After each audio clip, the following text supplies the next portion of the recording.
The TurboGrafx 16 is one of those systems that I never owned as a child. I only read about it really in gaming magazines. And even then I got confused. TurboGrafx 16, PC Engine, which one's which? Well, it turns out they're almost the same exact thing. In fact, they're very similar with a few exceptions. But either way, I didn't own a TurboGrafx 16 at all.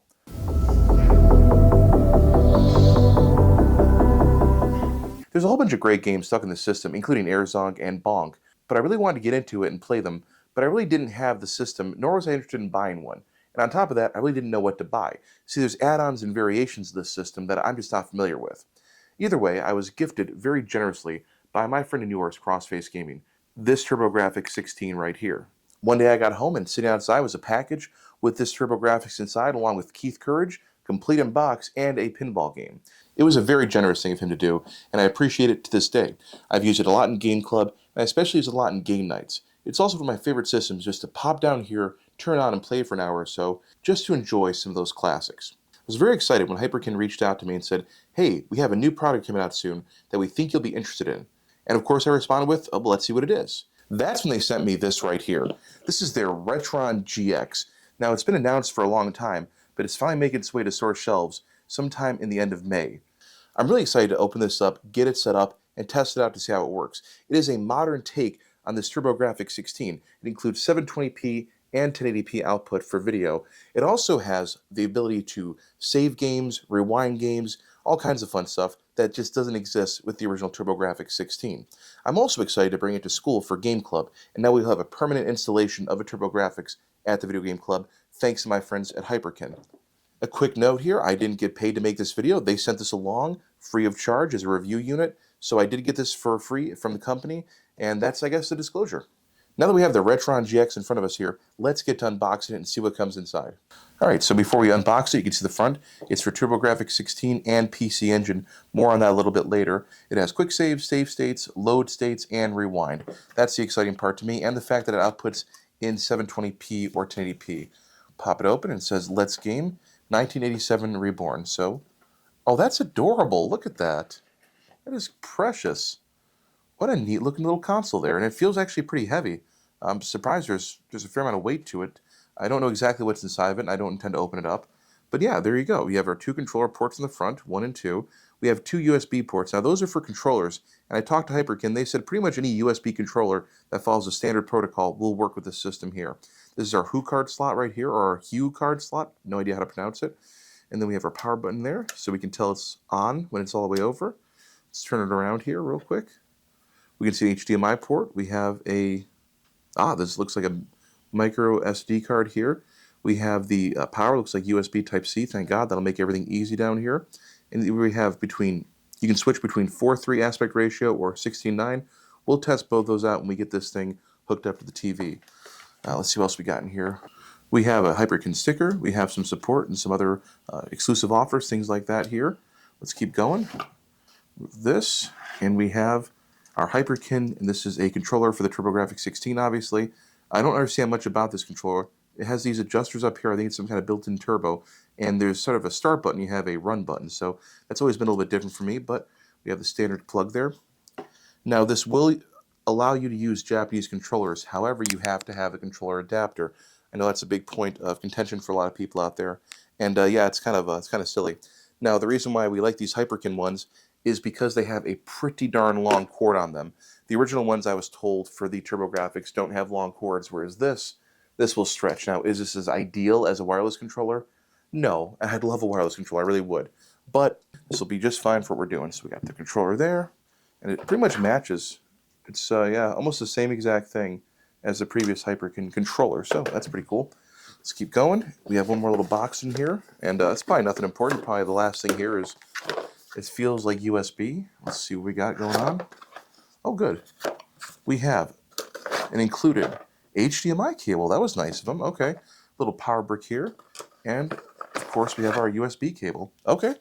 Great. So let's get this thing situated, and then we'll go test it out. So when we unboxed our RetroN GX, in the box itself, we have our console, we have our USB-C power adapter with a power brick, we have an included HDMI cable right here, and we also have this beautiful Hyperkin controller for the TurboGrafx 16.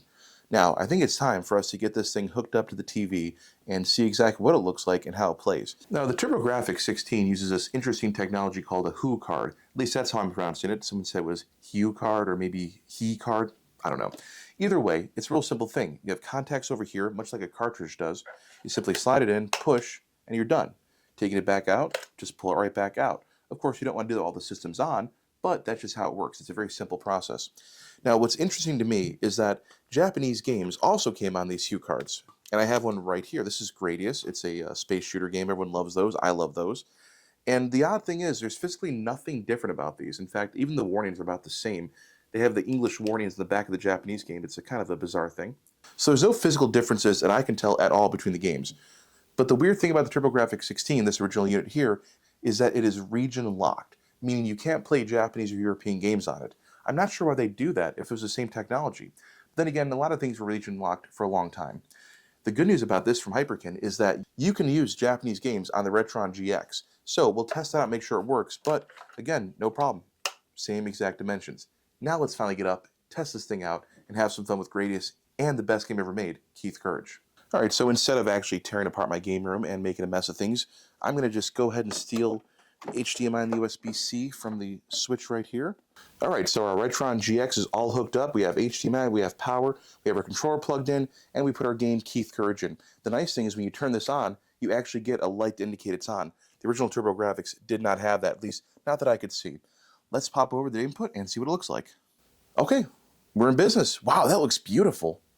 Oh my gosh, it looks absolutely gorgeous. That is so clean. Okay, so as you can see, this thing, the RetroN GX, is playing the game just fine. Keith Courage is all loaded up, ready to go. I am just stunned how absolutely beautifully clean and crisp and bright it is. Like, this is absolutely gorgeous. I wasn't expecting that level of video output quality. I'm going to go ahead and turn it off real quick. I'm going to swap the 16:9 to 4:3. There's a Hyperkin screen. Keith Courage in Alpha Zone. It recognizes the game already. Awesome. Flashes up. Okay. So that's in the 4:3 aspect ratio. So you can see it's made the screen smaller. It still looks really, really great. Like, gosh, that is so clean. Yeah, this looks great. Responds just like you should. Well, so far, so good.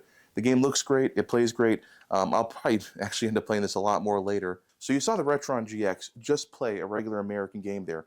Now let's try it out with Gradius. All right, so we have a Japanese game, and again, this is a very Japanese game. Put it in the RetroN GX. We will boot it up, and we'll see what happens on screen. You got our Hyperkin logo here, good. And it's looking to load something. Okay, it recognizes Gradius, so it knows what it is. And there we go, loads up just fine. I am stunned. I guess it's because that true black. This actually might come out for the game night coming up soon. Cool, so, oh, come on. It's responsive. I don't feel like there's any delay in the inputs. There's no input lag at all, as far as I can tell on the controller itself. This is great. This is absolutely fantastic. It looks phenomenal. It plays well. Play a little bit more. Now let's pause, and let's try to use some of these features. So by pressing Start and Select, or in this case it's actually Select and Run, it should open up a menu here, and of course, here we are. We press that up and we can rewind, we can quick save, we can quick load, we can create save states, we can reset the game. There's video options, there's scaling. I mean, there's all kinds of stuff going on here. I'm not going to mess with any of that right now, mainly because I think it's working great. But let's go ahead and rewind and see how that works. Oh, okay, so it gives me the frames to rewind too. Let me see. Rewind. Oh, okay. And then I can go here and choose where to rewind to. So I can go over here. Yep, that makes sense. And now I'm back where I started.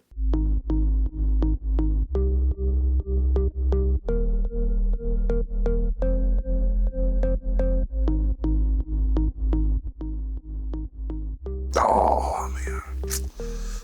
So far, so good. All those features included, like save states and rewind, seem to be working just fine. Not only that, but the region-free feature is excellent, especially if you want to get games that are a little bit more rare or hard to find. Usually, Japanese games are a lot cheaper than the US variants. The RetroN GX has a lot going for it, and I want to go down those features real quick with you here. It does have 2 controller ports built into it by default. It will accept Japanese controllers with the adapter. It does have 2 USB ports, so anything following a USB protocol should work just fine. I haven't tested that, and I probably won't for a while, mainly because I try to keep the original controllers and hardware as close as I can. There's an indicator light here that tells you when the system is on, and it accepts HuCards from both the US and Japan. If you're looking to import games or look for cheaper games, this is a great feature that isn't found in the TurboGrafx 16. On top of that, it has modern features like quick save, quick load, and rewind, and you can change the video settings all you want. I think out of the box, it looked fantastic. It doesn't support things like EverDrive, unfortunately. That's the bad news. So if you buy this, just know that in advance. Any region game will work, but EverDrives are not meant to run on it. That's the unfortunate downside of this. But really, if you're looking for a cheaper alternative to the TurboGrafx 16, this is it right here. It comes with a great controller, it comes with all the cables you need in the box. All you need to do is provide the games. Honestly, this thing's pretty nice. Personally, I'm really excited to bring this into Game Club so the kids can enjoy it more often. The issue with the TurboGrafx 16 I had before is that I really didn't bring in that often as I should have. But now we'll have one there permanently, and we can play all the games I have for it anytime we want. Now you can pre-order this right now from the Hyperkin website, following the link below in the description. I'm not a commission-based person, so I'm not going to get anything from that. I was just thankful that they sent me this console out to look at, test out, and review, and really it's kind of an unofficial donation to Video Game Club. The ship date for this is May 25th, so if you pre-order now, it'll be a little bit until you actually get it in your hands, but I think it's a worthwhile system, especially for retro gamers and especially for fans of the TurboGrafx 16. If you're looking to play TurboGrafx 16 games with modern features, this is definitely a route to go. Anyways, hope you enjoyed that look at this, and we'll see you in the next one.